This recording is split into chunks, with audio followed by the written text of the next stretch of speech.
स्वर सरी समभाई, स्वर सरी समभाई, देख पूर्ण विभु जग बहु नर सरसरी समभाई। संसार में बहुत मानव कैसे हैं महाराज, गंगा नदियों की तरह हैं, क्षुद्र नदी भर चली तो राई।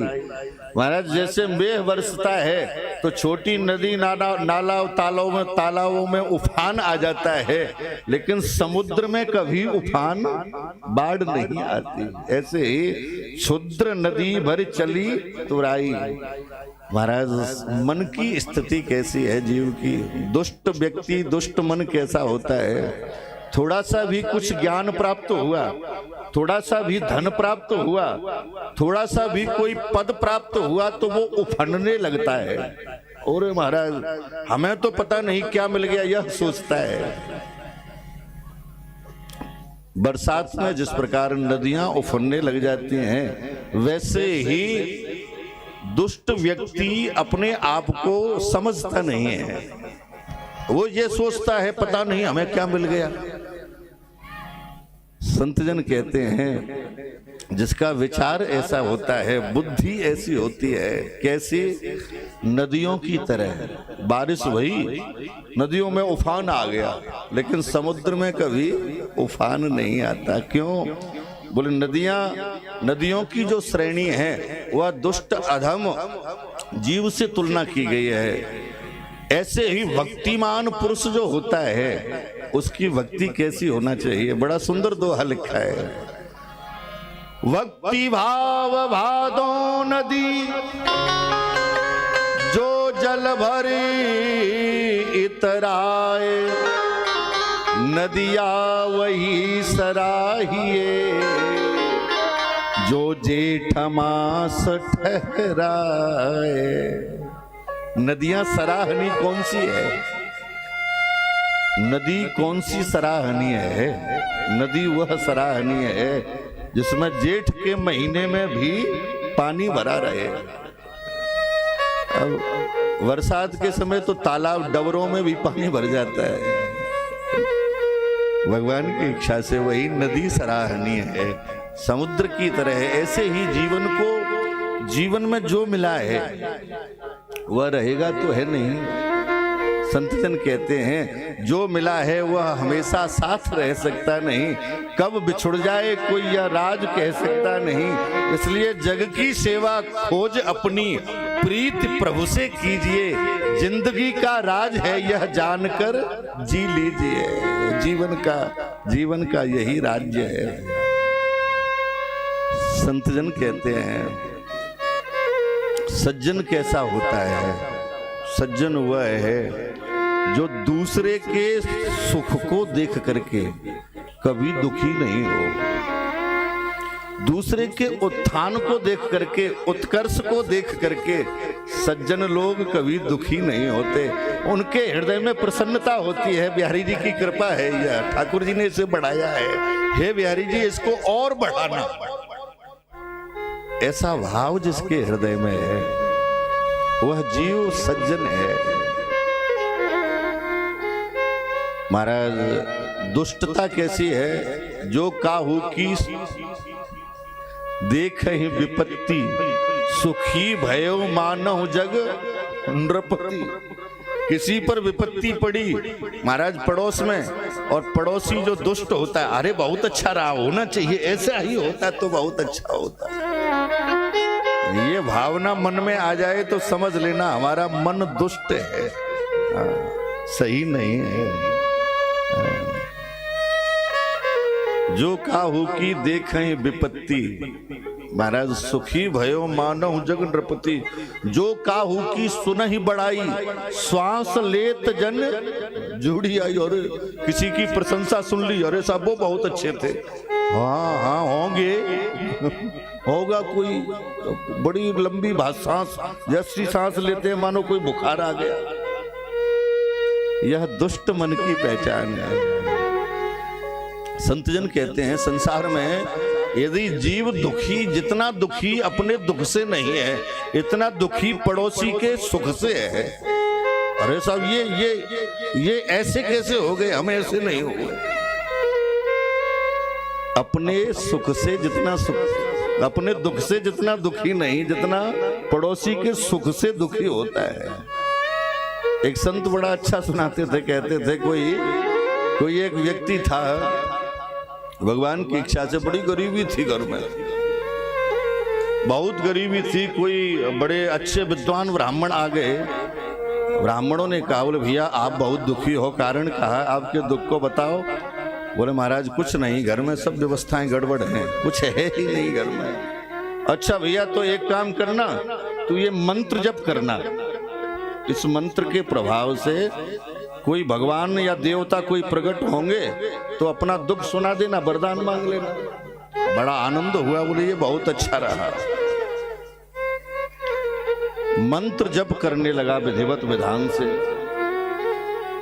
से मंत्र जप किया। भगवान की इच्छा से मंत्र जब चलता रहा। मंत्र के प्रभाव से संतजन कहते हैं, मंत्र के प्रभाव से देवता प्रकट हो गए। कहा, बोले भैया वरदान मांग ले। महाराज हाथ जोड़ करके बोले महाराज वरदान मांगने के लिए ही पूजा की थी आपकी। अच्छा, बोले हाँ मांग। तो देवता ने कहा, बोले वरदान तो मांगना, पर एक ही वरदान दूंगा मैं, दूसरा वरदान नहीं दूंगा। बड़ा चतुर था। कहने लगा, बोले महाराज हम भी एक ही वरदान मांगेंगे। बोले कहा मांग। बोले महाराज हमें वरदान दे दीजिए, हम जब जिस स्थान पर जहां आपको बुलाना चाहें, जो वस्तु प्राप्त करना चाहें, जहां बुला के वहीं आप प्रकट हो जाना, यही वरदान है। अब इसने देवता को चक्कर में पाड़ दिया। बड़ा चतुर था। इसने कहा, बोले हम जहां जिस स्थान पर जब भी आपको बुलाएं तब आप वहां प्रकट होकर के आना। अब देवता चक्कर में पड़ गए, लेकिन देवता भी बड़े चतुर होते हैं। हाँ, देवता ने मन में सोचा, बोले भाई तू चतुर है तो बोले हम भी चतुर हैं। देवता ने कहा, बोले भाई देख, हाँ जहां जिस स्थान पर तुम बुलाओगे, जो मांगोगे वो तुम्हें तो मिलेगा, लेकिन तुमसे दुगना पड़ोसी को मिलेगा। अब उस समय तो इसने कुछ विचार नहीं किया, ना सोचा। महाराज ठीक है कहा, बोले हाँ ठीक है, बहुत अच्छा रहा। ऐसा कह करके ये भगवत इच्छा से आगे बढ़ गया। जैसे ही आगे बढ़ाए है, संतजन कहते हैं घर आया। महाराज टूटी सी झोंपड़ी में बैठा हुआ था। देवता बाबा को इसने देवता को बुला लिया। बोले देवता बाबा प्रकट हो जाओ, आ जाओ। महाराज आ गए। आदेश, बोले महाराज अभी तो हमारी झोंपड़ी बन जाए, लेकिन जब बुलाएं तब फिर आ जाना। देवता ने कहा, बोले ठीक है भैया तथास्तु। जैसे ही कहा, अब इसकी झोंपड़ी तो उड़ी महाराज, और ऐसा दिव्य महल बनकर के तैयार हुआ। बड़ा विशाल महल बना। बड़ा आनंदित हुआ महल को देख करके, आनंद आ गया साहब, तपस्या काम कर गई, महल बन गए। मन में विचार किया, लेकिन जैसे ही धीरे से घर के बाहर निकला, महाराज अपना तो एक और पड़ोसी के दो दिखाई दिए। अब इसका दिमाग खराब। इसने सोचा, बोले क्या करूं, देखो एक बना, हाँ देवता ने कहा तो था कि पड़ोसी को डबल मिलेगा, तो डबल मिल गया। अब चैन नहीं पड़े, पत्थर रख कर के दिल पर रहे। मन में विचार किया, अब क्या करें, गाड़ी, अब ये कोठी तो बहुत बड़ी बन गई, अब गाड़ी भी आना चाहिए। हे देवता बाबा प्रकट हो जाओ, बढ़िया लग्जरी गाड़ी दो।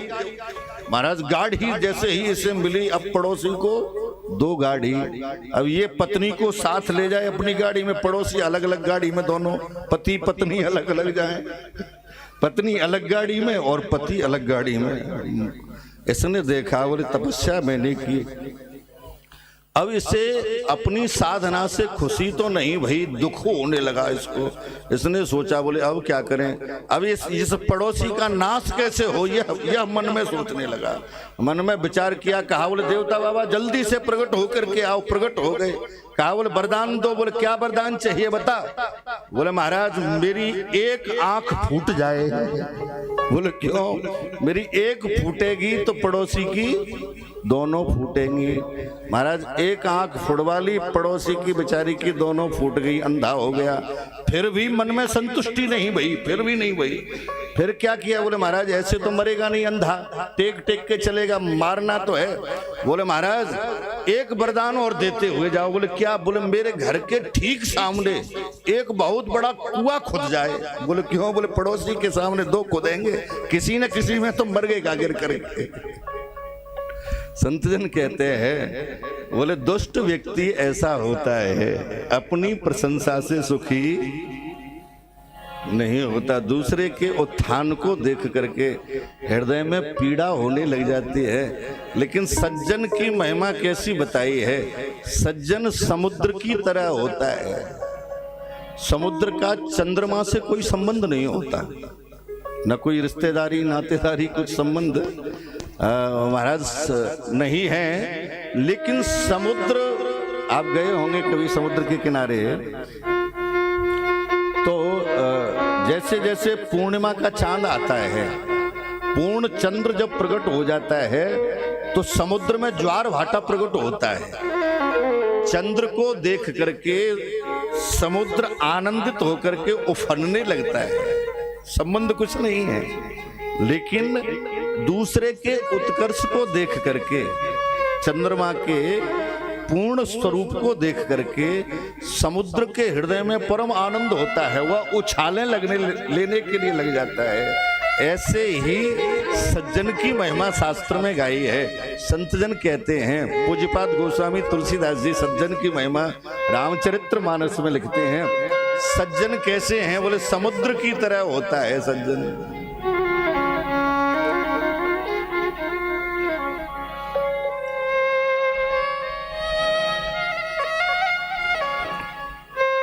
क्या कहें, संतों की महिमा तो संतों की है। जग बहु नर देखे पूर्ण बेदो बाड़ई जोरी, देखे पूर्ण बेदो बाड़ई जोरी, सज्जन सकृत सज्जन सकृत सज्जन सकृत सिंधु सम कोई, सज्जन सकृत सिंधु सम कोई, देखे पूर्ण बिंदु बाड़े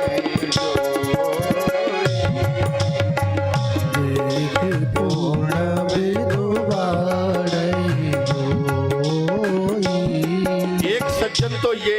दूसरा सज्जन फिर बताया तुलसी बाबा ने, जननी जनक बंधु सुतदारा, जननी जनक बंधु सुतदारा, तन धन भुवन सुहृद परिवारा, तन धन भुवन सुहृद परिवारा,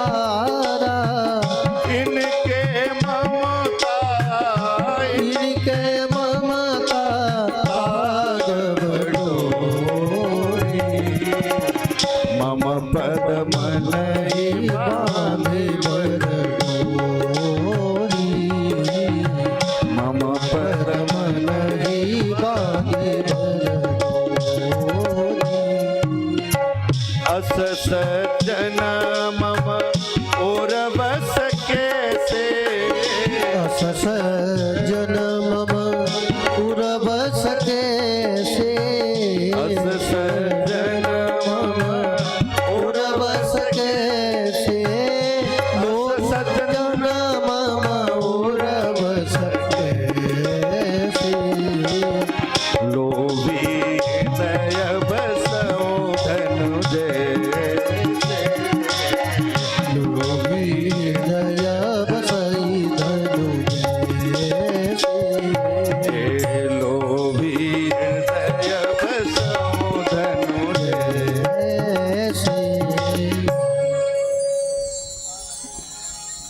अस सज्जन मम ओरवस कैसे, बोले लोभी हृदय बसहु धन जैसे।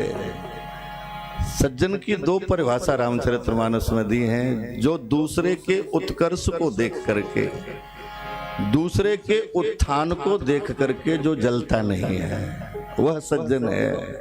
एक सब कुछ छोड़ करके भगवान के चरणों में चला जाता है, उसे भी सज्जन कहा गया है। ऐसा सज्जन मुझे कितना प्रिय है। अस सज्जन